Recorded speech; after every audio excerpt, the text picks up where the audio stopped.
am I rolling around on the floor of a carport, a wet carport at that, when I have a lift? Enter vehicle A. Or vehicle B. I don't know what we want to call it.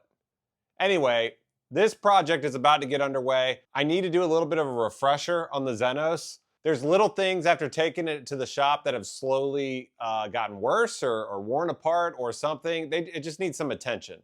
I did get a custom exhaust on this. That'll probably come out in another video. But little things, like I put it in the shop to get the brake lights fixed because I'm frequently having on and off issues, even after I hardwired them. Although they did fix them and arguably they worked when I left the shop, they're not working now. In fact, I have no lights now. I did take off the Garmin for the Lotus track day and I pulled some cables through. There's a chance I disconnected something there. Either way, I got to look at it. Another thing is I need to get these mirrors rewrapped and or get new mirrors because I'm trying to figure out what to do with this car. I might sell it. I don't know if I want to. I have a few Leering centers to pay for this year come April 15th. So I kind of think that cash would be better suited to pay that bill versus this thing just sitting here, since now I almost solely drive the Lotus. But this is a cool car. I've done a video on it. It's literally the only street registered Zenos E10R in the country. So effectively it's one of one. There is another one in Texas that is pretty much track only. So I have confirmed that, so it's kind of cool to say you have. I also wanted to do some type of aero package on this car. Think big wing, big diffuser. I had one built, I built it myself. It already has a lot of built-in aero, such as the vents behind the rear wheels to let air out from the front, and then the cooling and vents on the rear of the vehicle, similar to the Elise, the Exige, the Emira. It's just kind of the Lotus way. This is the cousin of Lotus. So yeah, so anyway, you can see I've already got one seat out, the passenger seat. I need to take out the driver's seat. Basically, when it sat in the shop for a few months, like the leather or vinyl or whatever it's made of on the racing seats, these are produced by Tillet, it started just falling apart. I don't know if they were putting stuff in the seats and it tore and then flaked off. It's very humid in Savannah, but they need to be recovered. I've got one completely disassembled here in the background. I have the pads in the house. So I will be recovering that seat, and then I'll take out the driver's seat, recover the driver's seat. So all in all, fix the brake lights, recover the seats, rewrap the mirrors, possibly get bigger ones in case I do end up selling the car. And then I think that's it. I think that's all it needs. So we'll see. I don't know. Again, it is one-on-one. It's original. Should probably try to keep it as original as possible. Sans the parts that make it better, which I have done a lot to this car relatively. So we'll see. Anyway, it's on the lift. It's about to get some work done. You'll see that in upcoming videos. Full circle, why was I on the ground in the carport? I was about to take the vehicle to a car show up in Beaufort, South Carolina. It's every year. It's called Wheels and Wings. You're about to see what we saw at that show. It was a pretty neat experience for a random Saturday morning. But lately, I've been having issues with scraping the front end that I thought was just the extension of the Jubu lip, but I'm starting to think it was something else. I also have been having some interesting noises on the front driver's side of the vehicle. My fear was that maybe the GRP lowering cups had adjusted themselves and the front left had started to sag a little bit and then could have been rubbing in some capacity.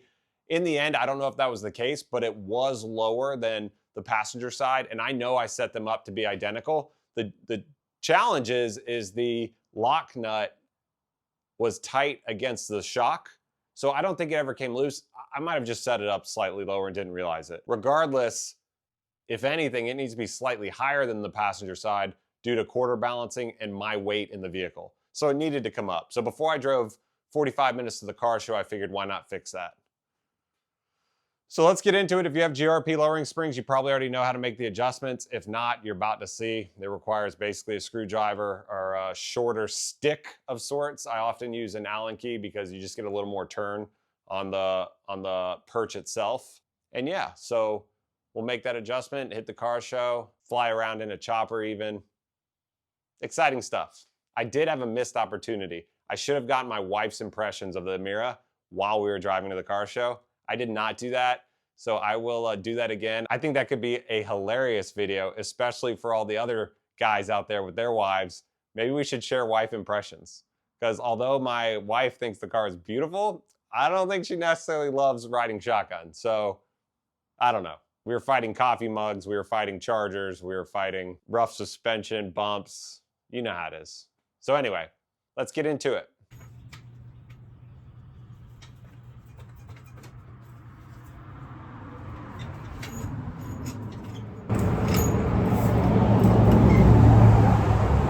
You know, I was told that you don't just have to use the jacking points on these. You can use the side rails so long as you're beyond the side skirt itself. And this came from a reliable source. So we're gonna give her a go and see what it's like. Hopefully we don't hear any popping.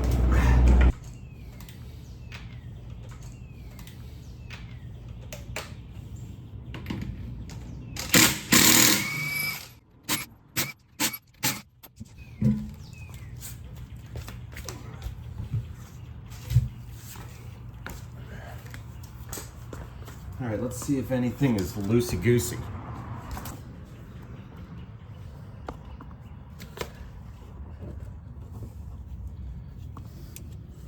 This rubber piece, is that fully seated? Yeah, that's seated. So what we need to do is, if we want it the exact same as the other side, there's a rock stuck up in the shock. See that? What the? I mean, that's wedged in there. Holy moly. I'm gonna try to pry that out. But what we need to do is, the other side I could get about 2 full fingers under. I didn't obviously measure it to be exact. Doesn't have to be. I need to get this car corner balanced anyway. But this side was definitely about 1.5 fingers, which led me to believe that it had dropped a little bit, either from the perch self-adjusting or just natural break-in, I don't know. But I'm pretty sure I measured them to be the same when I installed them. So I'm just gonna raise this side a little bit. If you're curious how the brake ducts are holding up, I don't know if you can see that, but they look pretty good. Not too bad. So let's see if we can take care of this shock.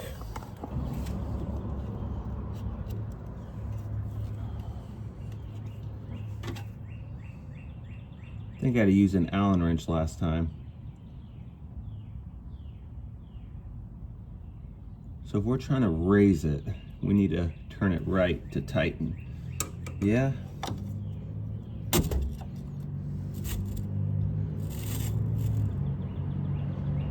Wonder how many turns I need to do. It's gonna take a bit of adjustment.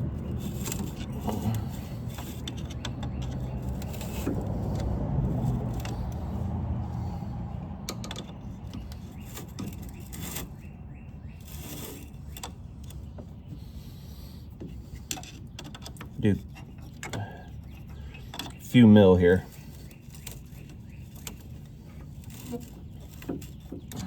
Obviously, I'm just eyeballing it. There's no exact science. Again, I need to get this car corner balanced for the track anyway. So when that happens, we'll dial all this in. But until then, we're just gonna do what we gotta do. Plus, I'll probably change out this suspension in the near future anyway.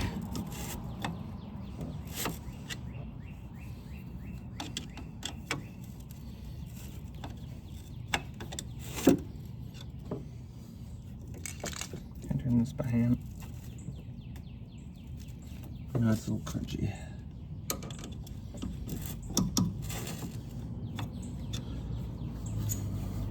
So I just keep going back and forth with a decent screwdriver here in the holes to spin it. I'm only getting like 1/4 turns at a time, but better than nothing. And honestly, this side should be sitting higher at rest because of my weight. So this was obviously too low compared to the other side. If we wanted any close to being corner balanced.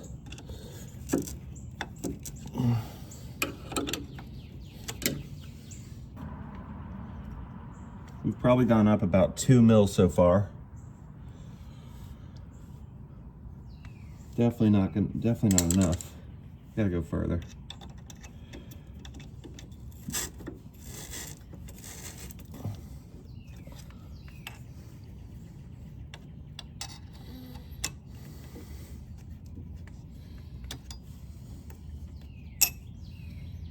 I think just so much dirt and grime gets in these sleeves that you're kind of fighting the dirt as you're spinning it.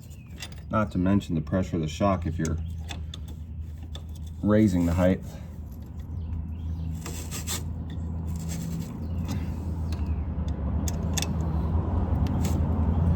Allen wrench seems to allow me more space than the screwdriver did because of the length. A little further.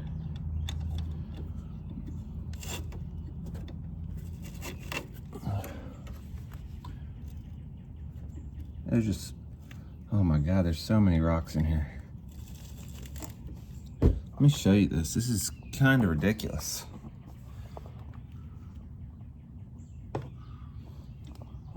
Look within that sleeve. I mean, that's what you're battling with each turn. Like, that's insane. That's why this thing doesn't want to turn at all.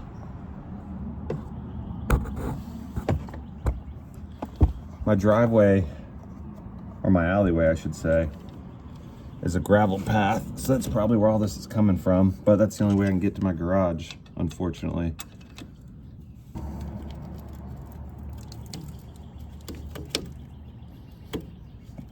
Come on, rocks.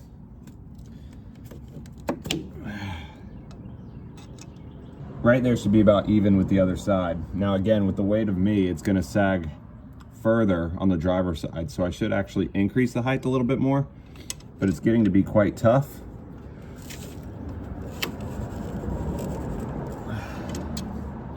And so I think I'm gonna call it quits there and then just see how it looks. I just don't know about these. Like, I think they cinch against each other, that's the point, but I don't know. I wish I had a set screw or something. That'd make me feel a little bit better, because you can't really tighten this very much. It's also made of what I believe to be thin aluminum, because it's very light and very thin. So even if you use tools and over tighten it, there's a chance you would crack it. But so far, hand tightening it has seemed to do the job, unless it did indeed sag, which is why I'm in this position. I don't know, hard to tell. We're gonna hand tighten it for now, and then we can always check it at another date. Let's see if we can get this rock out of here. There we go. I mean, that dented in the top of this shock. How ridiculous. All right, let's put the wheel back on.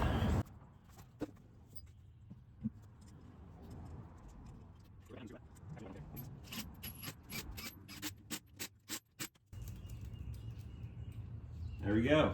And I can confirm that there's no problem jacking it up with the side rails. There's zero popping, zero flexing. And I think you should be just fine. Again, I asked around before I did this. Let's see if I can show you.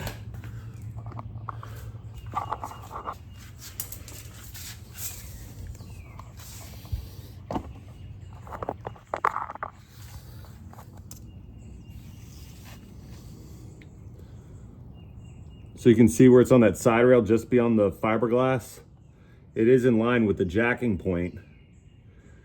But again, you can't jack it on the jacking point and put a stand underneath it. So based on talking to multiple people in the construction of this chassis, you can use these side rails to jack it up and then put a jack stand under that flat jack point. If I can do it, anyone can do it, right? All right, there you go. 2 fingers.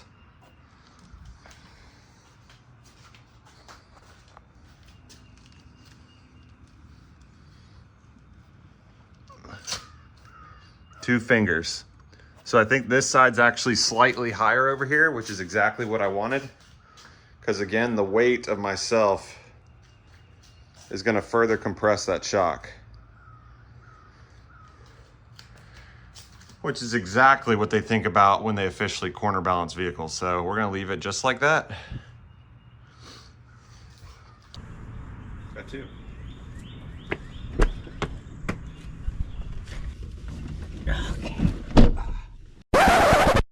Oof. Does everybody get in the car like that? Let's have another look. Okay, only marginally embarrassing, but let's carry on.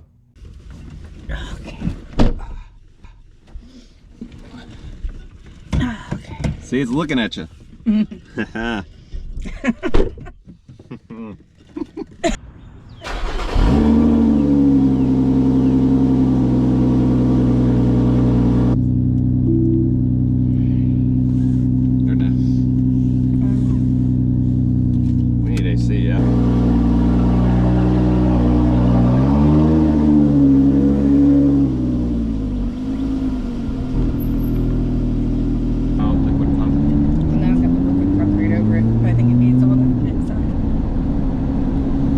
There's a guy that was 3D printing cup holders for down here. That would be way better than this shit. I run yesterday.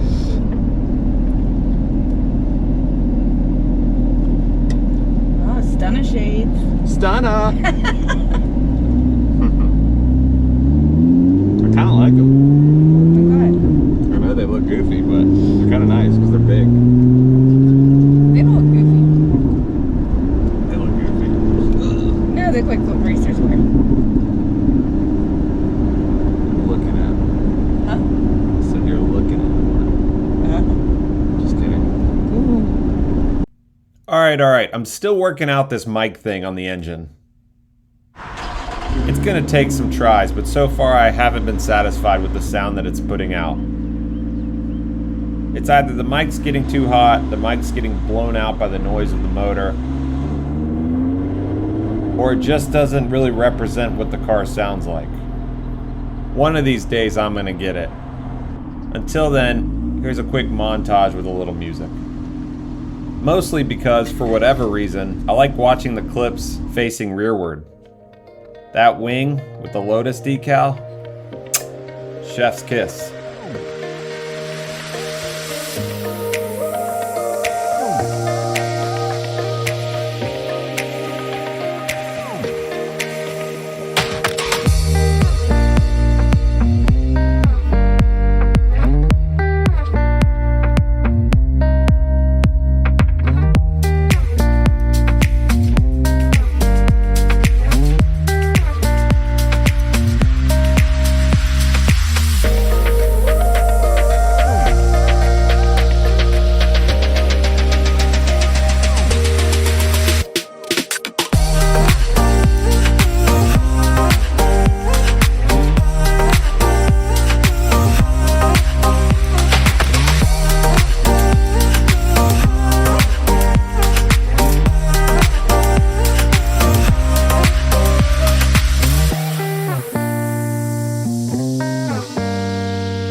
You ready?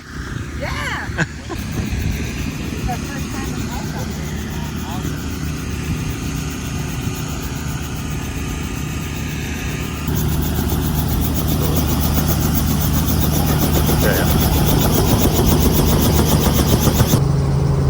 I've always been very intrigued by helicopters, and this is the first one I've ever been in. I think I'm intrigued enough to learn to fly one. And what was crazy is you only need 35 to 40 flight hours to acquire your license. Unreal.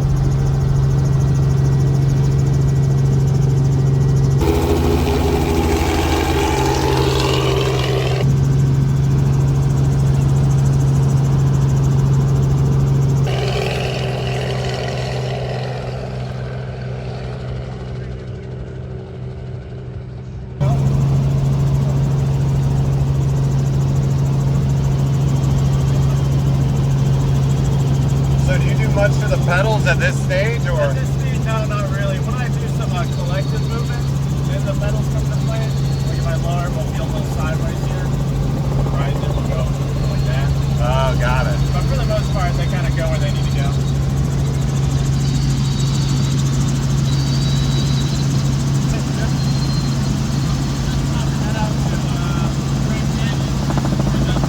That's cool.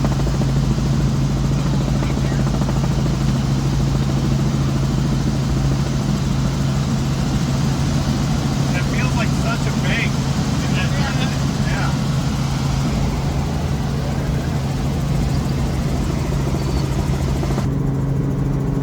That's awesome.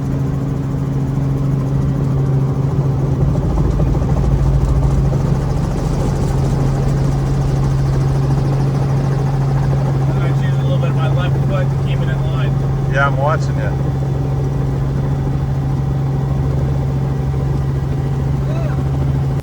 So Wheels and Wings is a car show hosted in Beaufort, South Carolina by a group called the Auto Island Club. It's a bunch of retired guys that are just living the dream with their vehicles. One of the coolest cars at the show was by far this Mazda Miata. This guy purchased this car with 22,000 miles off bringatrailer.com for, wait for it, $9,000. Are you kidding me? Ragged out versions of Miatas these days, especially NAs, go for $9,000, let alone the roof going for $5,000 of that by itself. I frankly did not believe it when I first heard it from somebody other than the owner. As you can imagine, there were a lot of Corvettes of every flavor you could think of, mostly Grand Sports.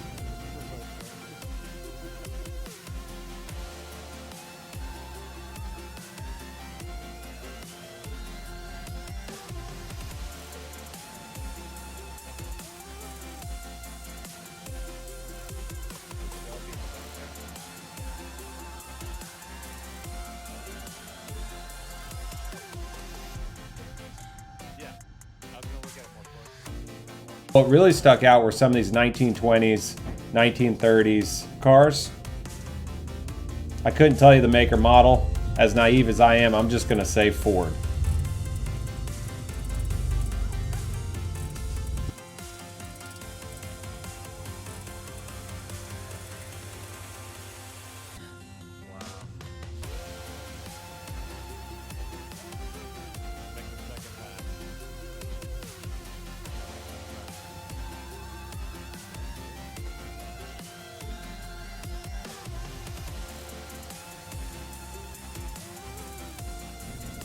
Okay, call me a hater, but I just never got on board with this BMW Toyota hybrid. It is not a Supra. It's not. I know it's a great car, got great reviews, but frankly, I don't like the looks, I don't really like the size, and I don't really like the joint venture. I get all the financial benefits of doing so, but it's not for me. And this is coming from a guy who owned a Z4M Coupe and thought that that was one of the best cars I've owned to date.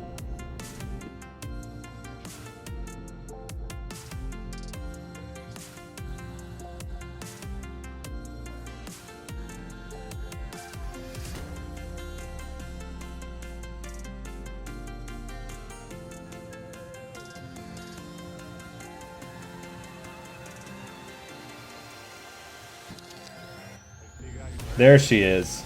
You vote for your 3 favorite cars, obviously for best of show. I didn't stay around for who won the awards. but this restored Bronco cab off restoration was beautiful. He even had a really neat seat that would sit on the tailgate with cup holders. It looked like a factory edition, although it wasn't. Roll cage with 3-point seatbelts, modern safety features, the whole nine. You could tell my wife liked it too.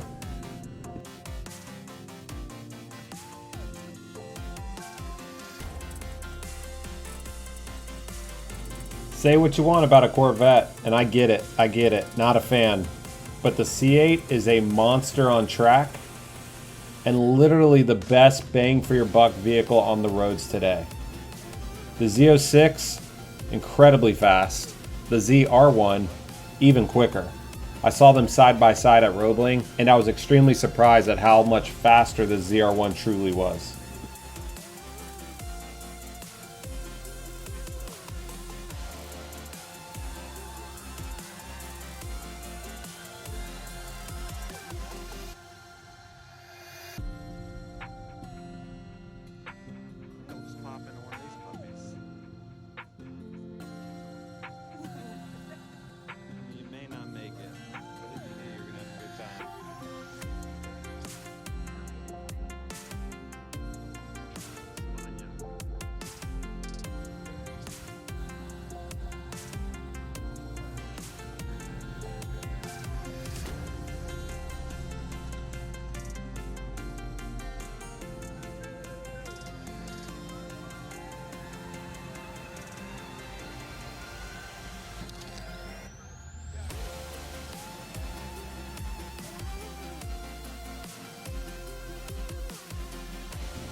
Here's another chassis off restoration of this Lotus Elan.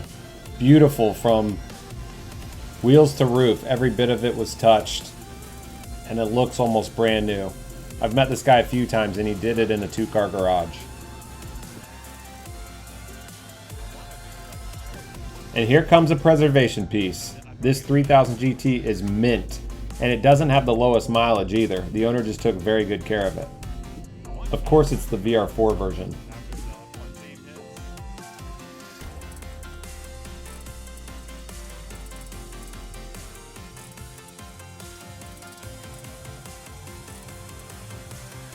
As far as American cars are concerned, the Shelby and the GTO right behind it were also both beautiful cars.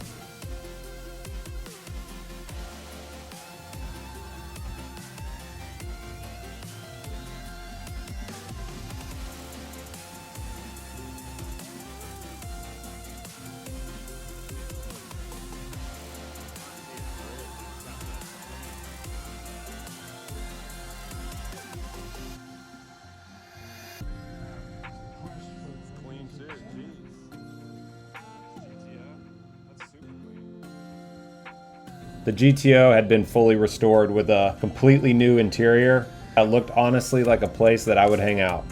I'm not sure if I'm into driving a large couch around though.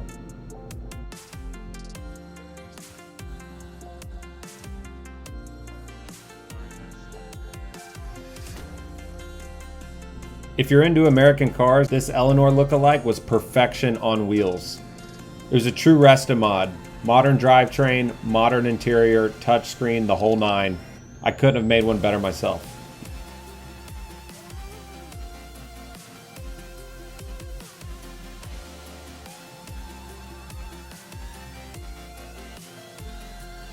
What's interesting in watching this back is you can see the generational gap in the cars that are present. It's clear that these guys grew up with these cars postered on their walls. It's primarily American muscle, with the occasional step out to British and Italian cars. I freaking love it though. The passion's there, and these are the type of guys that make sure their cars are 100% before showing it off. That's what's really cool about car culture. Doesn't matter the age, doesn't matter the car, you'll always know that you have something to align on.